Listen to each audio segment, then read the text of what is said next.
குழந்தைகளுடன் தொடர்பு, interactions with cups. ஆண் சிங்கம் தனது குழந்தைகளுடன் நேரடியாக தொடர்பு கொள்வதில்லை, ஆனால் அவற்றின் பாதுகாப்பு மற்றும் வளர்ச்சியில் ஒரு முக்கிய பங்கு வகிக்கின்றது. குட்டிகளுக்கு ஆண் சிங்கம் அச்சுறுத்தல் அல்லது செல்வாக்கு ஏற்படுத்தாமல் இருக்கிறது, மேலும் அது மற்ற ஆண் சிங்கங்களின் தாக்குதல்களை தவிர்க்க உதவுகிறது. பொதுவான மோதல்கள் frequent conflicts. மற்ற ஆண் சிங்கங்களுடன் மோதல் என்பது மிகவும் பொதுவானது. இது அந்தந்த ஆண் சிங்கத்தின் பிரதேசத்தை பற்றிய போராட்டங்கள் அல்லது ஆண் சிங்கத்தின் இனப்பெருக்கத்தில் உரிமைகளை பெறும் முயற்சிகளாக இருக்க முடியும். இதன் காரணமாக பெரும்பாலும் சிங்கங்கள் கொஞ்சம் கடுமையான வகையில் மோதிக்கொள்கின்றன. தனிமை. ஒரு சில ஆண் சிங்கங்கள் பொதுவாக தனிமையில் வாழ்வது முற்றிலும் இயல்பானது. இதை புராதீக தனிமை எனலாம். இவை பொதுவாக வயதான அல்லது கூட்டத்திலிருந்து தள்ளப்பட்ட ஆண் சிங்கங்களாக இருக்கின்றன.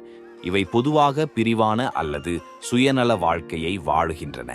வாழ்க்கைக்கான போராட்டம் ஸ்ட்ரகிள் ஃபார் சர்வைவல். ஆண் சிங்கங்கள் தங்களின் ஆற்றல், சுறுசுறுப்பின் மூலம் தங்களை பராமரிக்கின்றன. உணவு மற்றும் தண்ணீர் தேவைப்பாடு அவற்றின் உயிரினங்கள் மீது ஒரு முற்றிலும் உருப்படியான ஆதிக்கத்தை வகுக்கின்றன. சில சமயங்களில் ஆண் சிங்கங்கள் வேட்டை செய்யும் போது பெரும்பாலும் வேறு ஆண் சிங்கங்களுடன் மோதல் நடத்தி உணவு பெற்றுக்கொள்வதற்கு முயற்சிக்கின்றன.